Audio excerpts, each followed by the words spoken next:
Welcome back to My Own Worst Enemy. I just wanted to do a quick wrap-up of Midway Solitaire Deluxe Edition from Decision Games. I played through a couple of turns on the channel, and I played a couple of games off the channel, and I thought I'd go ahead and give my concluding thoughts. I think you got most of the issues I had with the game by watching those videos, but I thought I'd still just go ahead and kind of highlight everything here one more time so you have everything in one nice concise place to decide whether or not you want to buy this game. So one of the things that I had mentioned, and let me grab the box here. The first thing I think I mentioned was the complexity of this thing. They rated a 4 out of 5 high complexity, and I do disagree with that. This is not a complex game to learn. In fact, I'd say it's pretty easy to learn. Where you're going to have problems is understanding some of the rules and rules clarity, but you know, you can go to Board Game Geek, you can go to ComSim World, and for the most part you can find answers to what you're looking for. It's an easy game to learn once you get the questions answered that you have. And now, mind you, I still do have some questions, and I still have that questions card that I'll pull out and probably hit some of those for you, because I never found answers to some of these questions.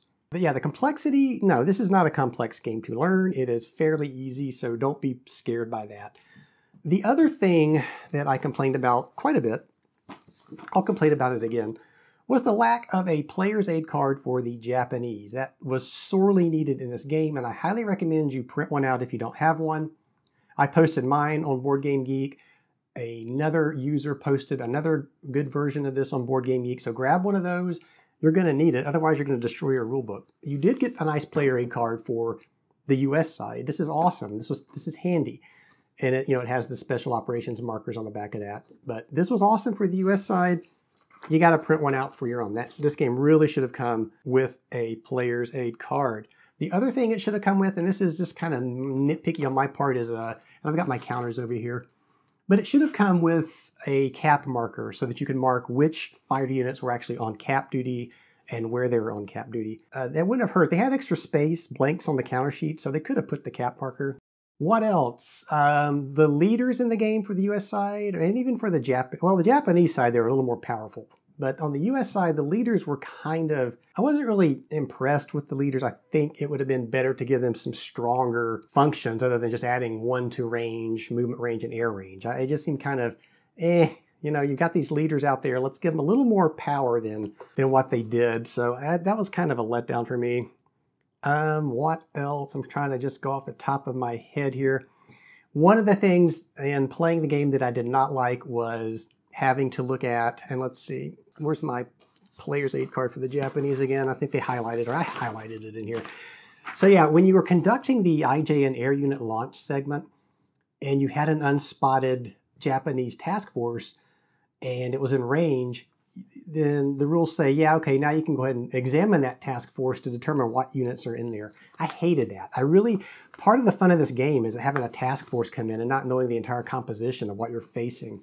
And I realize it is kind of hard to do that in a solitaire game, but there's ways around that. I think they could have done something to provide a little more mystery behind what the task force was. And maybe that's something I'll put some thought into and come up with a way of doing that on my own. I don't know. So what else? I guess to kind of go along with that, it would have been neat to have, and again, I haven't put any thought into how you would do this, but it would have been neat if maybe there were some form of getting an incorrect sighting report, like a dummy task force. And I know the game does provide for some dummy task force markers so that, I don't think it was a task force. I think it was the ships that were the dummy markers. But, in World War II in the Pacific, U.S. pilots would report a task force that didn't exist, or they would see things that weren't there, or they would overestimate or underestimate compositions of task forces. It would have been nice to see something kind of like that incorporated into this game. Again, that's just an opinion. It's just my want. I would like to see things, nothing against this game, but it would have been kind of nice to see something like that. What else? I talked about setting up the game and how you should really set the Japanese side up first, because you are mixing counters and you don't want to see what's in those. So yeah, I would definitely do that. The map is outstanding. I like this map. Move this box lid out of the way. I think the map is great. It is a hard mounted map, and I know some people don't like that.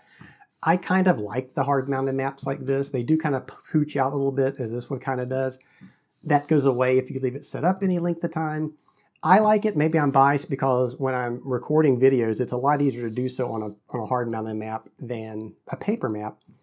I know you can use plexiglass on the paper maps, but that creates other issues for me. It creates glare if I'm trying to film. I'm not a big fan of the plexiglass over paper maps, so I kind of prefer these hard maps. Like I said, though, this is an outstanding map, so I think they did a great job there. Let's see what else. So there was some errata. There were 2 markers that were, I think, incorrect. The Zuiho had their bomber and their fighter counter. The ranges on those were not correct. So that was kind of, it's a little annoying. I guess you're going to have mistakes like that. Would have been better if they didn't. Just something to take note of if you play this game. So I think that's kind of about it. So my thoughts on the game, I like it. I think this is a really fun solitaire Midway, and really it's Midway Coral Sea. It's not just Midway here. You're getting Coral Sea action down here as well. It's a very fun game. I will say, as far as replayability is high, no doubt about that. This is a game that you play it back to back and have 2 different outcomes. So the replayability is here, and it's fun. It's a fun game. The task forces and the not knowing what's where and where to send your task forces, you kind of get the, kind of a cat and mouse thing going, which is what you want in a game like this. The balance, I don't know. The balance for me is a little bit in question in that you have these 4 main routes that these route lines, the Japanese will come down.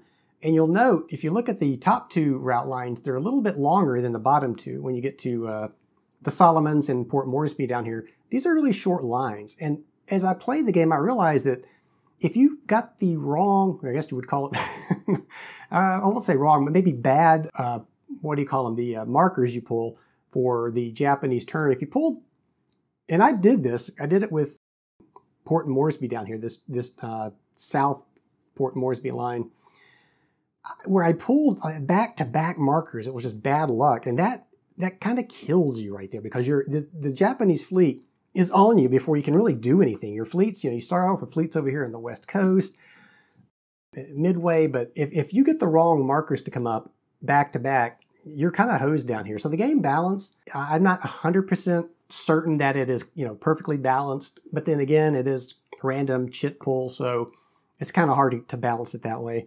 Kind of makes for a fun game though sometimes. So like I said, the replayability is definitely high. Oh, and I almost forgot. I will go through my little questions card.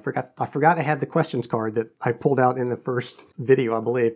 So let me take a look real quick here. So one of the questions I had was, why are there 2 spirit counters? Do they both go into the random draw cup? I could not find an answer on that. And if you read through the rules, the spirit marker, it addresses the spirit marker as it is just 1 in the cup. So I only played with 1 in the cup. And I never found out if, since there are 2 spirit markers, were they both supposed to go into the cup? And the spirit marker is pretty powerful for the Japanese if it gets pulled. So I'm not sure about that. There was a question I had on hit allocations. If you had units of the same type, it talks a little bit about how you assign hits. And I'm assuming if you have multiple units of the same type, that you couldn't, allocate 2 hits to 1 unit and destroy it before giving each other of the same type unit 1 hit. So that was a little vague to me. What else was on here? Another question that came up for me, and that's where is the sequence of play here?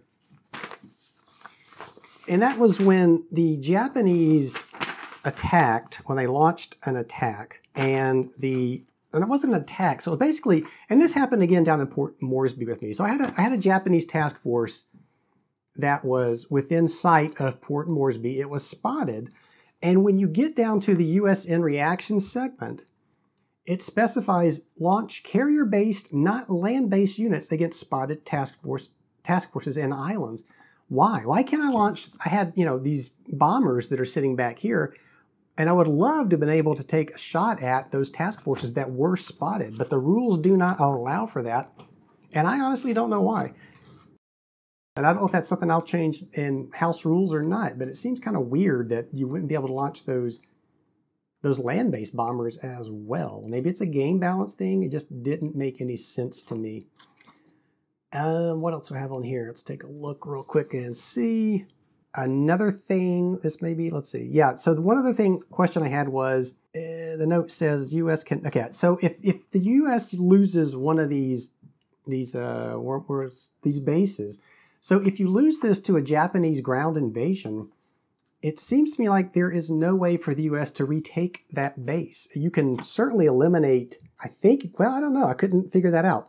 It seems like that if the Japanese were to take, let's say, the Aleutians line and had troops there, it didn't seem to be any way of taking back that base to flip it back to US control. Now, there are optional rules, and the US does have ground units in the optional rules. I have not played with those, but that's just, I didn't really understand that either. And the other thing was, and it kind of goes along with that, is that if you had Japanese task force with their landing transports, with their ground units on it, if you sank both of those transports and they had no ground units, then could you not just simply ignore the route line? Because at that point, the Japanese would never be able to flip control from the Aleutians from American to Japanese because they had no ground forces. So does that mean you could sink those transports and then concentrate on the remaining 3 lines, or the lines that had transports in them? That seemed a little odd to me as well. So that's it. That's all I had on my little card here. I'll put that aside. And again, I really did enjoy this game. And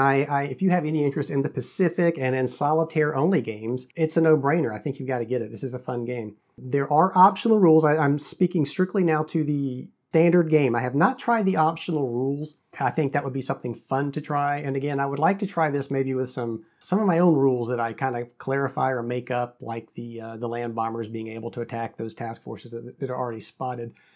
So I'm going to play this again some more at some point. I think it's a great game. I've never played the magazine version of this game, so I really can't tell you how it compares to that. But what I will do is I watched Bare Bones Wargaming has an excellent video where he actually addresses the differences between the boxed edition and the magazine edition. If I recall correctly, I think he did like the boxed version better than the magazine version. I will put a link down below to Bare Bones Wargaming, to that video, so you can go check it out if you've played the magazine game before, so you can watch that and get a feel for what has changed between these editions. So that's it. My final thoughts on this game. Again, I recommend it if you like solitaire games and you like the Pacific. It is a no-brainer.